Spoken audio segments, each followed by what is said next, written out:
And that the respondents have not adopted the due process of law while picking up the detinue,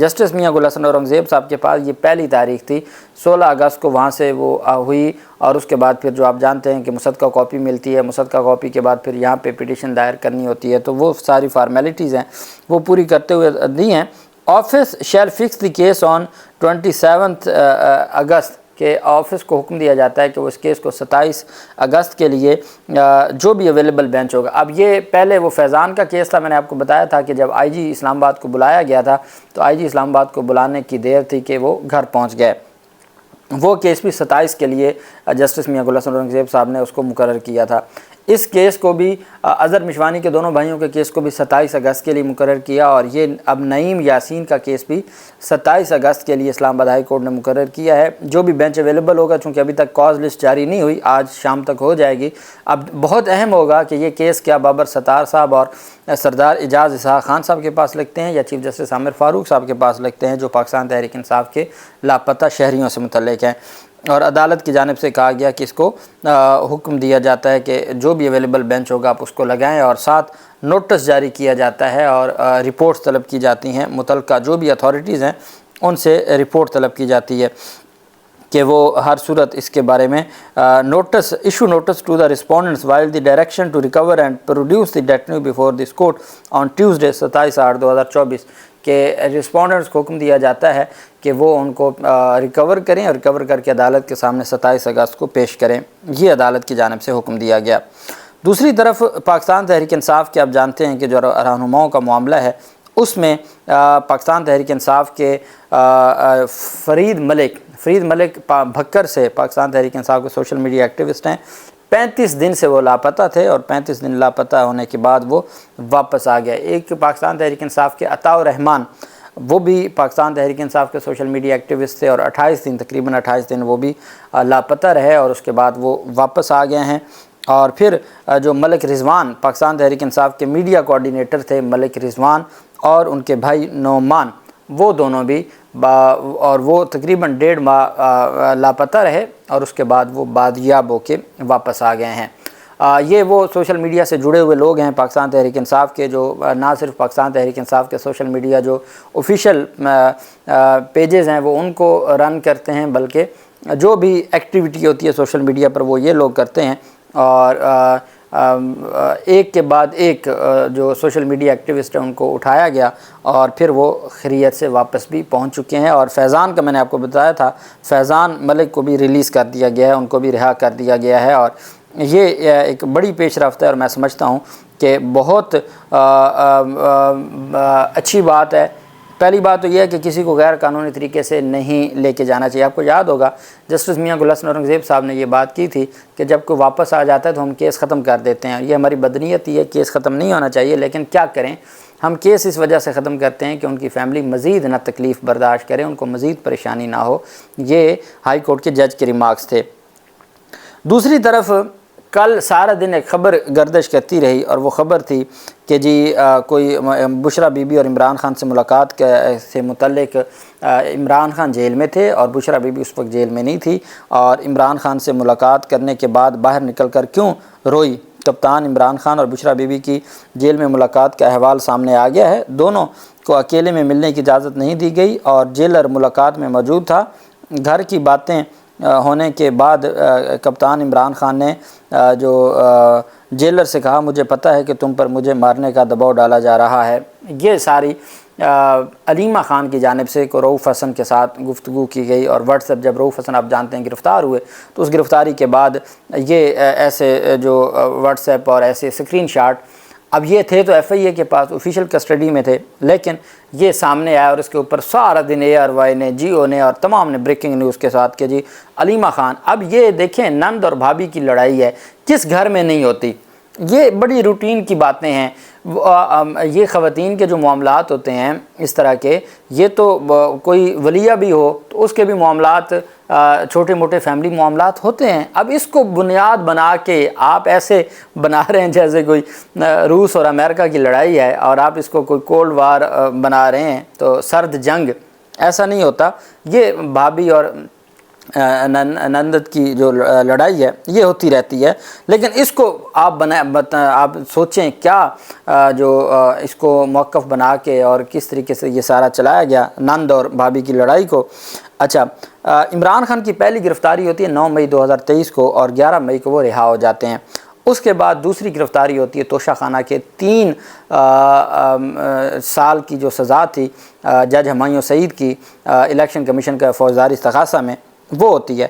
اب 23 جون 2023 کا یہ مبینہ what's app ہے، تو 23 جون 2023 کو عمران خان نے ابھی گرفتار ہونا ہے 5 اگست کو، جو 9 مئی کی گرفتاری ہے وہ جیل تو گئی نہیں تھے کہ ملاقات ہوتی، تو اس کا مطلب ہے ابھی گرفتاری ہونی ہے۔ گرفتاری سے پہلے ہی 23 جون کو علیمہ خان واٹس ایپ کر رہی ہیں ان کو کہ جی اس طریقے سے بشرا بیگم ملاقات کر کے آئی ہیں اور وہ روئی ہیں اور یہ ساری باتیں۔ اب کوئی بتائے بھئی جو گرفتاری 5 اگست کو ہو رہے ہیں اس کا 23 جون کو کیسے اسکرین شاٹ آ سکتا ہے یا اس کی گفتگو ہو سکتی ہے؟